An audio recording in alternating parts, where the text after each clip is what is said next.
राम रामेति रामेति रमे रामे मनोरमे सहस्त्र नाम तत्तुल्यम राम नाम बराबरे।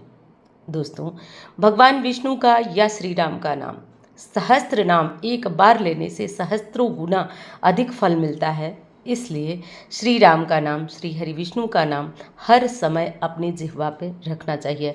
ऐसा करने से जन्म जन्म के बंधनों से व्यक्ति मुक्त हो जाता है। आज सुनेंगे देवशयनी एकादशी व्रत की कथा, जिसे सुनना बहुत अधिक फायदेमंद होता है। जैसा कि दोस्तों जानते हैं, एकादशी के व्रत नियम की वीडियो अपलोड हो चुकी है। आज का विशेष उपाय भी अपलोड हो चुका है, तो अगर आपने नहीं देखा तो उसे ज़रूर देखिए।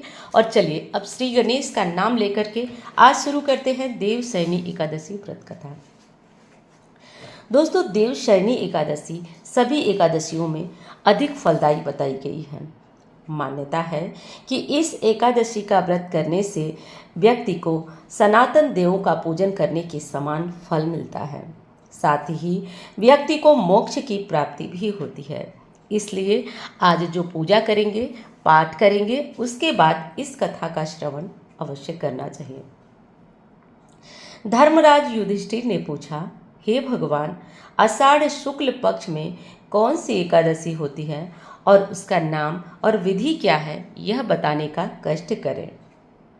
भगवान श्री कृष्ण बोले, हे राजन, आषाढ़ शुक्ल पक्ष की एकादशी का नाम शयनी है और मैं उसका वर्णन करता हूँ। वह महान, पुण्यमयी, स्वर्ग और मोक्ष को प्रदान करने वाली है। साथ ही वह सब पापों को हरने वाली है। इस कथा का बहुत ही उत्तम फल प्राप्त होता है। इस व्रत को करना अति उत्तम फलदायी होता है।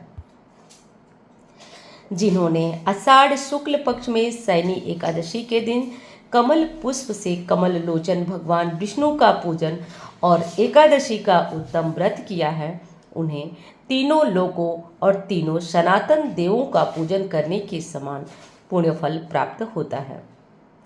हरिशयनी एकादशी के दिन भगवान विष्णु राजा बलि के यहाँ रहते हैं और दूसरा क्षीर सागर में शेष नाग की शैया पर शयन करते हैं। जब तक आगामी कार्तिक की एकादशी नहीं आ जाती, अतः आषाढ़ शुक्ल एकादशी से लेकर कार्तिक शुक्ल एकादशी तक मनुष्य को अच्छे धर्म का आचरण करना चाहिए। जो मनुष्य इस व्रत का अनुष्ठान करता है, वह परम गति को प्राप्त होता है। इस कारण विधि पूर्वक और सच्ची निष्ठा के साथ इस एकादशी के व्रत को करना चाहिए। एकादशी की रात में जागरण अवश्य करना चाहिए। शंख, चक्र और गदा धारण करने वाले भगवान विष्णु की पूजा विधि पूर्वक करना चाहिए। ऐसा करने से व्यक्ति को 1000 गुना अधिक पुण्य की प्राप्ति होती है। ऐसा करने वाले पुरुष के पुण्य की गणना करने में चतुर्मुखी ब्रह्मा जी भी असमर्थ हैं। ऐसा करने से व्यक्ति के पुण्य कई ज़्यादा गुना बढ़ जाते हैं। राजन, जो इस प्रकार भोग और मोक्ष प्रदान करने वाले सर्व पापहारी एकादशी के उत्तम व्रत का पालन करता है और जाति का चांडाल होने पर भी संसार में वह सदा मेरा प्रिय रहता है। जो मनुष्य दीपदान, पलाश के पत्तों पर भोजन और व्रत करते हुए चौमासा व्यतीत करता है, वह मेरे लिए प्रिय है।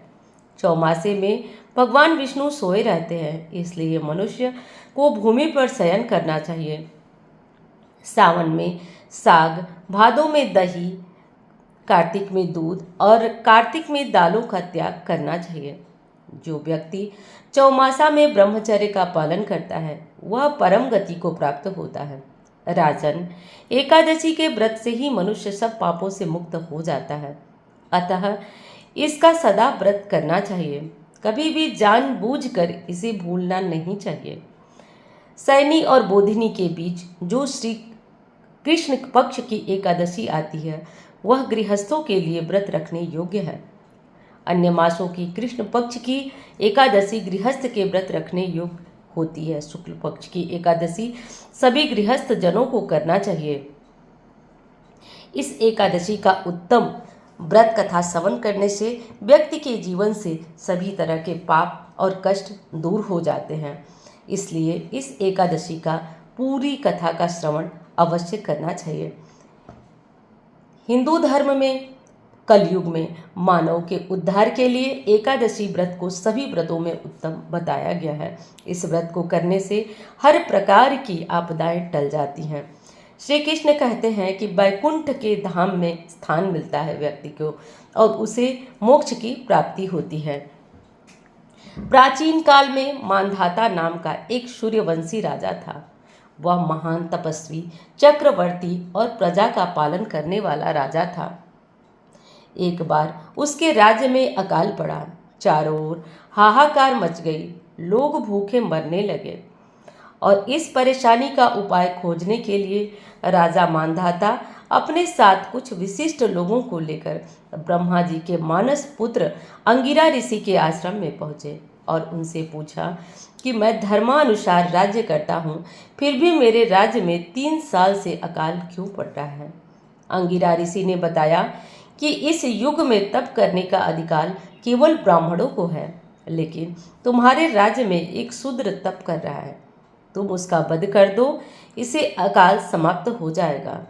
राजा ने कहा, मैं एक निर्दोष व्यक्ति की हत्या नहीं करूंगा, आप कोई दूसरा उपाय बताएं। ऋषि अंगिरा ने राजा मांधाता को आषाढ़ मास के शुक्ल पक्ष की एकादशी का व्रत रखने की सलाह दी। राजा ने विधि विधान से देवशयनी एकादशी का व्रत किया। इससे उसके राज्य में खुशहाली लौट आई। इस व्रत को करने से हर प्रकार के दुख और तकलीफों का नाश हो जाता है।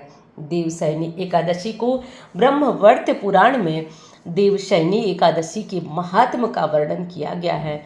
इस व्रत से प्राणी की सभी मनोकामनाएं पूर्ण होती हैं।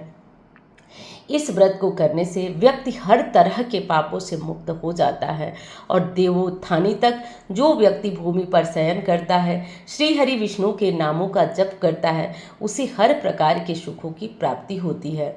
धर्मराज युधिष्ठिर ने कहा, हे केशव, आषाढ़ शुक्ल पक्ष एकादशी का नाम क्या है। इस व्रत को करने की विधि तो आपने बताया, परंतु इस व्रत को करने से व्यक्ति के जीवन में हर तरह के सुख आए, इसके लिए भगवान विष्णु की पूजा विधि से और नियम पूर्वक इस चातुर्मास में अवश्य करना चाहिए। एक बार देवर्षि नारद ने ब्रह्मा जी के पास इस एकादशी व्रत के जानने की उत्सुकता प्रकट की। तब ब्रह्मा जी ने उन्हें बताया, सतयुग में मांधाता नामक एक चक्रवर्ती राजा थे और उनके राज्य में बहुत अकाल था। इस कारण यह एकादशी व्रत और उनके महिमा के कारण ही उनके राज्य में यह अकाल समाप्त हुआ। तो दोस्तों, ये थी देवशयनी एकादशी व्रत की कथा। अब हम जानेंगे देवशयनी एकादशी व्रत का पारण आप कैसे करेंगे और किस दिन करेंगे। दोस्तों, देवशयनी एकादशी का पारण होगा 18 तारीख को, 18 जुलाई को। पारण का सही समय है सुबह 5:34 से 8:19 तक। इस मुहूर्त में पारण आप अवश्य कर लीजिएगा। पारण में आप सरसों का तेल त्याग दीजिएगा, लहसुन प्याज त्याग दीजिएगा और हाँ, पारण में भोजन केवल 2 समय ही किया जाता है, तो इस विशेष बात का ध्यान रखिएगा। पारण में चावल खाना चाहिए, तो किसी भी तरह से दुविधा में मत पड़िएगा। पारण के पहले आप ब्राह्मण के लिए भोजन अवश्य निकाल दीजिएगा। पारण के पहले आप ब्राह्मण भोजन जैसे कि दाल, चावल, अनाज या सब्जियां निकाल कर आप जरूर से ब्राह्मण को दान करिएगा। इससे जो है आपका जो एकादशी होती है, यानी कि एकादशी व्रत करते हैं, उसका बहुत ही ज़्यादा फायदा मिलता है। इसलिए दोस्तों, आप पारण से पहले दान अवश्य करिएगा। अब चलिए दोस्तों, सुन लेते हैं। कथा सुनने के बाद आरती अवश्य करना चाहिए, तो भगवान विष्णु का नाम लेकर के आरती का श्रवण करते हैं। ओम जय जगदीश हरे, स्वामी जय जगदीश हरे, भक्त जनों के संकट क्षण में दूर करे। ओम जय जगदीश हरे। जो ध्यावे फल पावे, दुख विनसे मन का, सुख संपत्ति घर आवे, कष्ट मिटे तन का। ओम जय जगदीश हरे। मात पिता तुम मेरे, शरण गहूँ किसकी, तुम बिन और न दूजा, आश करूं जिसकी। ओम जय जगदीश हरे। तुम पूर्ण परमात्मा, तुम अंतर्यामी, पार ब्रह्म परमेश्वर, तुम सबके स्वामी। तुम करुणा के सागर, तुम पालन करता, मैं मूर्ख खल कामी, कृपा करो भरता। ओम जय जगदीश हरे। तुम हो एक अगोचर, सबके प्राणपति, किस विधि मिलूं दयामय तुमको मैं कुमति। ओम जय जगदीश हरे। दीन बंधु दुख हरता रक्षक तुम मेरे, अपने हाथ उठाओ द्वार पड़ा तेरे। ओम जय जगदीश हरे। विषय विकार मिटाओ पाप हरो देवा, श्रद्धा भक्ति बढ़ाओ संतन की सेवा। ओम जय जगदीश हरे। तन मन धन संपत्ति सब कुछ है तेरा, तेरा तुझको अर्पण क्या लागे मेरा। ओम जय जगदीश हरे। दोस्तों ये थी भगवान विष्णु की आरती। उम्मीद करती हूँ कि कथा और आरती आपको पसंद आई होगी। आरती और कथा पसंद आए तो लाइक करना मत भूलिएगा। और हाँ, आज का उपाय चैनल पे अपलोड हो चुका है। एकादशी के नियम और आज का विशेष उपाय जो चातुर्मास में अवश्य करना चाहिए वो चैनल पे अपलोड है। आपने नहीं देखा तो अवश्य देखिए। और चलिए अब कमेंट बॉक्स में हर हर महादेव ज़रूर लिखिएगा। मैं मिलती हूँ अन्य वीडियो में। धन्यवाद। हर हर महादेव।